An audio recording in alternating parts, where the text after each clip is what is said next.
The Attorney General has defended the AGC's decision to file murder and drug charges over the death of Amirul Hafiz Omar.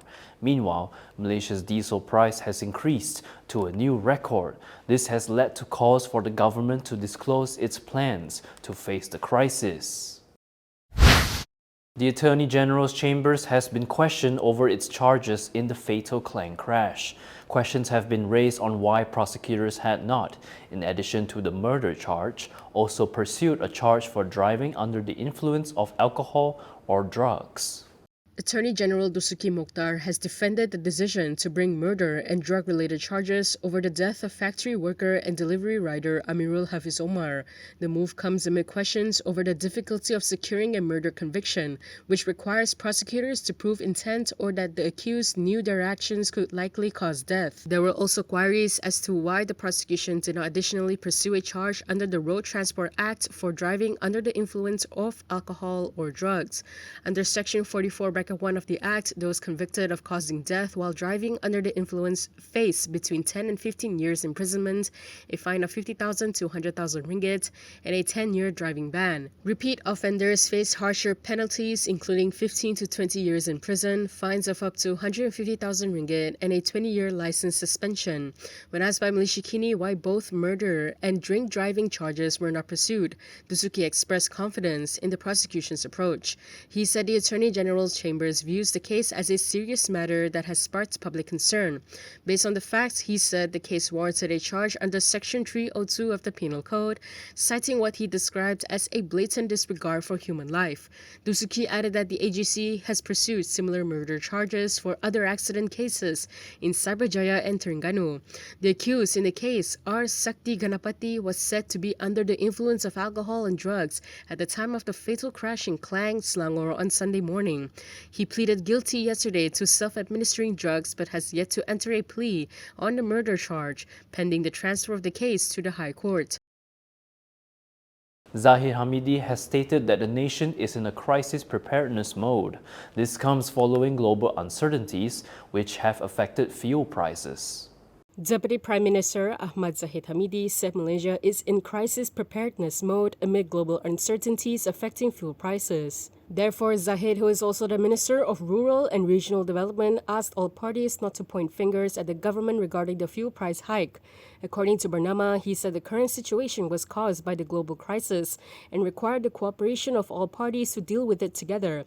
He told reporters that we should not feel complacent and only point fingers at the government, especially the Prime Minister. He stressed that the fact is that it is a global crisis that we must all face together. Responding to whether the opposition is politicizing the issue, he said such actions are unwarranted since the current situation was a direct result of international geopolitical developments. He told the media to ask them to go to the Strait of Hormuz now or try going to a West Asia country and let them see for themselves. Zahid urged all parties to work together on solutions instead of assigning blame. He added that Anwar is scheduled to hold a meeting with all Menteri Besar and Chief Ministers later today to brief them on the situation and ensure that the state government understands the challenges facing the country following the global energy crisis. From now on, you can also listen to KiniNews on Spotify and Apple Podcasts. Scan the QR code on the screen to follow us. Meanwhile, the government is expected to raise air conditioning temperatures in its offices as well as relax the dress codes for civil servants. The government has decided to raise air conditioning temperatures in all its offices as part of austerity measures and to cut down on energy spending. This is according to MACC Chief Commissioner Azam Baki. Mesyuarat pos kabinet dan perkara ini dibincang sebelum tu dalam mesyuarat kabinet tentang arahan kabinet yang akan dikeluarkan tak lama lagi ialah tentang hal untuk berjimat cermat. SPRM telah pun keluar arahan dalaman bertarikh 31 Mac 2 hari lepas, di mana semua pengarah bahagian pengarah negeri dan semua pegawai perlu berjimat cermat kerana aktual telefon. Dan selaras dengan itu jugalah ini mengambil pada arahan kabinet sampaikan air condition nanti akan dinaikkan temperaturnya dan kita kemungkinan akan dibenarkan untuk memakai pakaian yang lebih casual ke pejabat kerana mungkin temperature kita akan dinaikkan. Jadi boleh pakai baju lengan pendek dan sebagainya. Ini antara perubahan-perubahan. Tapi sebenarnya yang saya nak masukkan sikit ialah business not as usual. Begitu juga kita, pegang-pegang buang masa.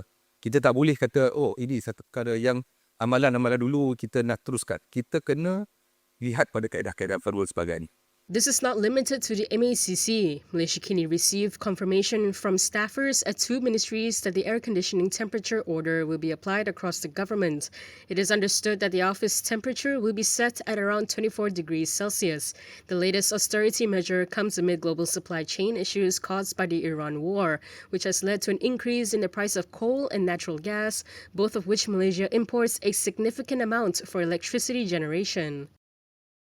Yesterday, Prime Minister Anwar Ibrahim had also announced that federal ministries, government agencies, statutory bodies, and government-linked bodies will implement work-from-home policies beginning April 15th. This was among the measures to reduce fuel consumption and ensure a sustainable energy supply. Dari segi kerajaan, kota budi 95 itu diselaras kepada 200 liter sebulan bermula hari ini sebagai langkah sementara. Kemudian pengisian diesel bersubsidi di Sabah, Sarawak dan Labuan mula dikuasakan. Dan hari ini mesyuarat Jemaah Menteri bersetuju melaksanakan dasar bekerja dari rumah bagi kementerian, agensi serta badan berkanun dan syarikat berkaitan kerajaan bermula 15 April. If you like the stories we produce, consider supporting us by subscribing to Malaysia Kini. Click the link in the description below or scan the QR code on your screen to subscribe. Anwar has also called on enforcement agencies, including the police and the Malaysian Communications and Multimedia Commission, to take strong measures against the rising circulation of false information regarding fuel and electricity prices. He noted that the MCMC has so far flagged 96 misleading posts on social media related to these issues. Anwar warned that the spread of such misinformation comes at a critical time as Malaysia navigates extraordinary pressures from the global energy crisis. He stressed that action must be taken as it is an irresponsible act that impacts the public. Maka kita tidak ada pilihan melainkan memohon pihak berkuasa baik PDRM atau Suruhanjaya Komunikasi dan Multimedia Malaysia mengambil tindakan. Kerana setakat ini SKMM telah mengesan 96 kandungan berita palsu mengenai harga minyak dan elektrik di media sosial. Tujuan apa? Rakyat susah, negara tercabar dan terpaksa mengambil tindakan akibat peperangan di kawasan di negara lain. Tetapi yang mereka teruskan ialah langkah khianat kepada negara dan kepada rakyat dengan memperhebahkan cerita palsu, memperjudikan nasib rakyat semata-mata untuk meraih keuntungan politik murahan dan kelangsungan politik sempit. Jadi saya ingin sekali lagi menyeru rakyat memilih menyaring berita dan mencari fakta yang betul dan cuba sama-sama memantau keadaan, semak dengan rapi dan mengambil langkah untuk menyelamatkan keluarga kita, masyarakat kita dan negara kita. Still on fuel prices, PAS wants the government to state its emergency, medium-term and long-term plans to face the crisis.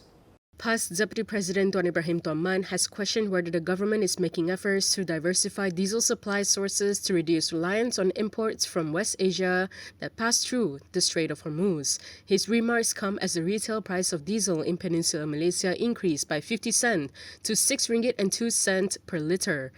In a statement, Tuan Ibrahim said he understands the government is facing significant challenges as the ongoing conflict has caused one of the worst disruptions to global oil supply in history. However, he stressed that while the crisis may be beyond control, the government's response is not. He noted that India had recently increased diesel exports by 20%, while Japan, South Korea, and Taiwan also have large capacity refineries, and questioned if the government is negotiating with these sources for the fuel. He also warned that rising diesel prices will increase transportation costs for goods and asked what plans the government has to protect critical sectors dependent on diesel. On the 300 ringgit per month diesel subsidy payouts, Tuan Ibrahim said that while the the aid is beneficial, questions remain on whether it was sufficient to offset the surge in prices. He stated that this isn't about being ungrateful, but is a question of sufficiency and efficiency. He added that cash assistance without a structured plan is a reactive measure rather than a solution, and called on the government to outline its emergency, medium-term and long-term strategies to address the crisis. And that is all from me today. For more stories, you can go to KiniTv.com. You can also follow us on Instagram, X, YouTube, and Facebook for the latest news updates. I'm John. Thanks for watching.